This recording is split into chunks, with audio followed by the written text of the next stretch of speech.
And a lot of what we're going to talk about comes out of a book that I wrote called God's Crime Scene. But tonight, I'm going to teach you from a different book. From this book, a book that really is going to be talking about how to work death scenes. As a matter of fact, before we do anything, I'm going to teach you to be a good homicide detective. We're going to do a little bit of Death Investigations 101, okay? You ready? In order to have a death investigation, we have to have a dead body. So we're going to show you a dead body. I'm sorry. Are you ready for that? You ready to go? You don't ask a homicide detective to come to an event if you don't want to see a dead body, all right? So here's a dead guy laying face down. He looks suspiciously like my son, Jimmy. Do you guys have Trader Joe's in Ohio? So you know nobody would ever kill a Trader Joe's employee, right? We would starve at our house if there was no Trader Joe's. But now, how do I know that this is a crime? It may not be a crime, because there's lots of ways to die. Only one way is criminal. Not every death scene is a crime scene. How do I know if it's a crime scene? Well, you have to make a list in your head. 2 lists, both that begin with the letter E. One list is going to be of evidences. Now here, I do have some evidence so far. After all, I got a dead guy laying face down. That's not bad. Not a bad start. So I can make a list of all the evidence in the room. I'll put it over here. And I can also make a list of all of the explanations for the evidence. That starts with E also. That's over here. So now what do I have so far on the evidence side? Well, I have 2 things. Dead guy laying face down. That's it. How do I explain dead guys laying face down? Well, there are 4 ways to explain dead guys laying face down. He might have died by some natural cause. He might have died accidentally. He could have committed suicide. Or he could have been murdered. The question is, which of these is the best explanation given the evidence I have so far? Are there any explanations here? Now, given what I know, are there any explanations here that I can cross out? Just cross them out. They're not reasonable anymore. Suicide. Well, if he intentionally took, by the way, we have, I think we have Maria and Dee who are doing the signing, okay? So if I talk really, really fast, they cannot keep up. So I'm going to talk so fast tonight, there's no way they can possibly keep up. Lots of technical words, forensic science words. There's no way you can keep up. Are you tired yet, Maria? No. She's okay. I'll get Dee next. Okay. So now I think look, if he intentionally killed himself by taking too many pills, he would look like this. If he had a heart attack, he would look like this. If I poisoned him with too many pills, if he accidentally took too many pills, he would look like that. Do you see how right now I cannot cross out anything? All of these explanations are not just possible, they're all equally reasonable. Let's change the scenario. What if he's a dead guy laying face down, but now he's in a pool of his, what are you grimacing for? I haven't even done it yet. You got the look on your face like you don't want to see what's coming next. I haven't even done it yet. I haven't even explained it. He's just going to be in a pool of his own blood, center torso. That's not so bad, right? Okay, so now I've got to add this additional piece of evidence. Can I cross out any of my explanations? What can I cross out? Yeah, I mean, is it possible this is look, if he had an aneurysm and he hits the deck and he bleeds out through his nose, it still would not be around his body, it'd be around his head. Where's a natural place in your center torso you can bleed out? I mean, it's possible, but it's not reasonable. We're going to cross one out. The other 3, though, I think are still in the game, right? Because I got to kind of roll them over and see what the injury is before I can tell you if I can cross out anything else. Agreed? Is this the weirdest talk you've ever heard on the existence of God? Let's change the scenario. He's a dead guy laying face down in a pool of his own blood. He's got a single gunshot wound, center torso, and it's an exit wound coming out of his back. So we have now a few things we can add to our evidence list. A bullet hole is an exit wound, and a single gunshot. The gun's on the ground.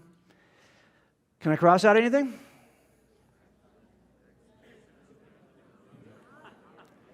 I mean, he might have thought it was unloaded when he was handling it, and he accidentally shot himself in the chest. That's an exit wound. Only 1 round is fired.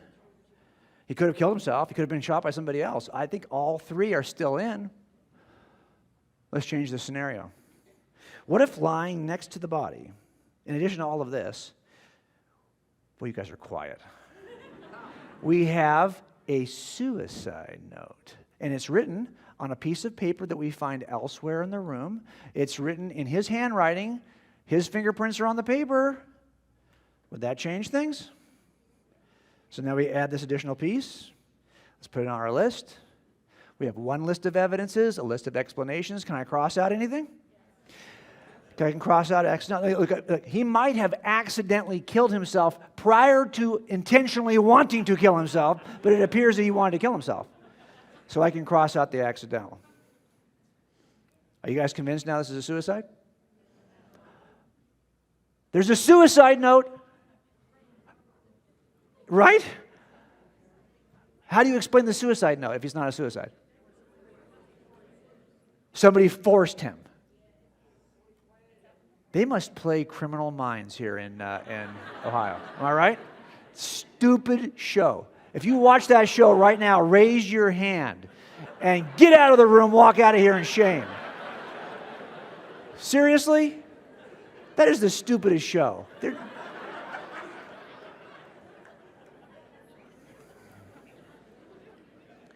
You think it... Okay, let's go back to our scenario. What can I do to convince you? Okay, how about this? Just to change the scenario slightly. What if we examine that note and it's not in his fingerprints, it's not on his paper, it's not a pen we can find anywhere else, it's not his handwriting, it's got unknown DNA, unknown skin cell transfer, unknown fingerprints on the paper. Now it'll change. How about this? What if he had multiple gunshot wounds? And they were all not exit wounds, they were all entry wounds on his back. What if there was bloody footprints leading out of the room? Do you think that would change things? You can tell this is a California murder right here. That's the beach out there. That's Malibu. They're going to go surfing afterwards. So we got to add these additional things. Now we have multiple entry wounds, not exit wound. We have footprints and bloody foreign fingerprints on the note. We'll put those all on our list real quick. And now do you see how I really have to kind of rule out? It's kind of hard to shoot yourself multiple times in the back and then walk out of the room in your own blood. So I can cross this out. And now I've got a good, reasonable inference. This process of comparing explanations to the evidence in the room to decide which explanation is the best inference is called abductive reasoning. Abductive reasoning. We do this at every crime scene, every death scene to determine if it's a crime scene. We ask jurors to do this. Which explanation is better, the prosecutor's explanation or the defense attorney's explanation? So we do this all the time. There's also something else we did here which you might not have caught. So I want to explain it to you in a simple way. This is a process of logical reasoning in death scenes that I call inside or outside the room. Inside or outside the room. Here's how it works. If I can explain everything that's inside the room by staying inside the room, it's probably not a murder. Make sense? Let me show it to you a little more graphically. Let's say we have this is all reduced down to a room that's actually a box. Now we're going to play this game, inside or outside the room. If I can explain the stuff that's in the box, in the room, by staying in the room. So for example, if I said, okay, there's this note, but you know, it's in his fingerprints, his handwriting. That paper is a pad of paper that's just a few feet away on the table. It's a pen that's also more pens just like that in the room. I can explain that note by staying inside the room for the explanation. He wrote it. Doesn't even need any help. It's only got his fingerprints on it. And if somebody said, well, yeah, you know, that's his gun. He keeps it in a safe in the room. He's had that gun for 10 years. He loves that gun. And it's registered to him, and he's got the only fingerprints or any kind of skin cell transfer on that gun. Well, now I can explain the gun by staying inside the room. It's his gun. And anyone can shoot themselves once without any help, right? He can do that by himself, alone in the room. If I can explain everything we see in the room by staying in the room, it's going to be one of these three explanations. Now, clearly, it's not going to be a natural, but it'll be one of these two. Are you with me so far? Now, if I have to switch it, though, and I cannot explain the stuff that's in the room by staying in the room. So, for example, if I said, well, yeah, you know what? That's not his fingerprints. That's not his handwriting. That's not his paper. It's not his pen. I don't know whose fingerprints are on that note. It's not his. I got to go figure out where that came from. And if I said, okay, well, I talked to his family, he's afraid of guns. He doesn't own that gun. He's never owned a gun in his entire life. This guy is anemic to guns, okay? And sure enough, it's got no skin cell transfer from him. It's somebody else that's on that gun. Now I got to go figure out whose gun it is. And, it's kind of hard to shoot yourself multiple times in the back by yourself and then walk out of the room in bloody footprints. Clearly, I've got to go outside the room to explain the stuff that's inside the room. And when this happens, it shifts to homicide. Why? Because now we've got a good reason to believe that we've got an intruder. And intruders change everything. Intruders are the very thing that turn death scenes into crime scenes. Make sense? And if you had some sense of curiosity about how somebody could accidentally kill themselves or why they would kill themselves intentionally, I'll tell you what, once you know you have an intruder, your sense of curiosity needs to change into a sense of urgency. Because there's one show out there that actually does pretty much capture what we do. It's not as exciting as Criminal Minds. It's called The First 48. Have you ever seen it? Yeah, it's kind of like boring. It's like some guy with the camera following around detectives doing their job. But if you don't solve it in the first 48, it gets hard to solve. As a matter of fact, that's why when I started a case from 1970, good luck. That's why it's cold. That's why they're unsolved. Now, I started thinking, though, as a guy in his late 30s who was looking at the evidence for the first time about the New Testament, about the resurrection of Jesus, about the possibility, the reasonable expectation that God could enter into the universe and work a miracle on the resurrection. And I didn't think it was possible.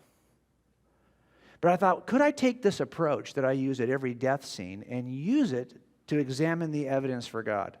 In other words, what if the scene is not a homicide scene, but the entire natural universe? Can I explain everything that's in the room by staying in the room? If I can, then there's no reason to invoke a creator. Now, I actually think there are 8 things that we have to explain, either about the room or that are in the room. And everyone has an obligation to explain these things. And the answers are only going to be in one of 2 places. They're either going to come from inside the room or outside the room.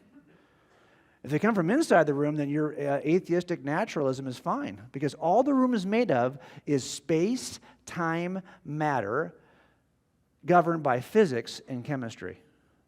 Space, time, matter, physics, and chemistry, that's the only stuff that's baked into the cake right now if you stay inside the room. So you have to explain all of these things with nothing more than space, time, matter, physics, and chemistry if you want to deny an intruder. The first thing you got to explain is, how did the room get here? We're going to talk about that tonight. The second thing you're going to explain is, why does the room appear to be designed? We're going to talk about that tomorrow morning. You also got to talk about how life originates in the universe from inorganic, dead matter. That's a problem that everyone's got to solve. And we've been doing origin of life studies for about 60 years. And we're not any closer now. The more we learn, the further we are from an answer. And then you got to explain why biology also appears to be designed. Now, everyone admits this. Even Richard Dawkins, the famed evolutionary biologist, will tell you that biology is the study of things that appear to have been designed for a purpose. But he denies they actually were. But the appearance of design is not controversial. You just got done talking about the existence of soul. Well, forget about souls for a second, because a lot of people don't believe in souls. But do you believe in minds? Consciousness? This is why this is called the problem of mind amongst naturalists, because it's a problem to explain. How does nothing exist, and then suddenly something pops into existence called mind? And if you do have minds, it means you have free agency. Dennis talked about this a little bit. If you're just a material brain, then all you have working are things called event causation. In other words, when a domino falls, it falls against the next domino. This domino has no choice in the matter. If it's fallen against, it must fall. That's event causation. Agent causation says, I'm not going to fall. Nope, I'm not doing it. I'm a free agent. I say no. Nay, I'm not going to fall. But if we're just molecules, if we're just brain matter, then your neurons are firing. And Sam Harris, who Dennis talked to you about, he's a neuroscientist and a philosopher, and he doesn't think you have a mind. And he doesn't think you have free agency. Dennis talked about that in the last session. But also we have to talk about, well, are there objective, transcendent moral principles? And we have to talk about the thing I'm going to do in my breakout tomorrow, which is the problem of evil. If you think that God exists, doesn't this kind of eliminate, though? This is kind of like the alibi that the agent has, because if there's an all-loving, all-powerful God, there should be no evil. If there's evil in the universe, something's wrong with your definition of God. We'll talk about that tomorrow in the breakout. I want you to see, though, that 2 of these are entirely cosmological. That's what we're going to talk about tonight and tomorrow. 2 of these are biological. 2 of them are mental, and 2 of them are moral. 4 different kinds of evidence, 2 in each category. All of these have to be explained, and you only got a couple of choices. Can you explain them by just staying inside the box? Can I get these things with just space-time, matter, physics, and chemistry? Or do I have to jump outside the box for the best explanation? And if you do have to jump outside the box for the explanation, now you've got an intruder problem. Only this intruder spans the entire cosmos, which is why I called this book God's Crime Scene. And I got some flack about it from my publisher. They didn't want to use this name. They thought it implied that God was doing something wrong. No, I'm simply saying you could investigate the universe like a crime scene to see what the best explanation for cause is.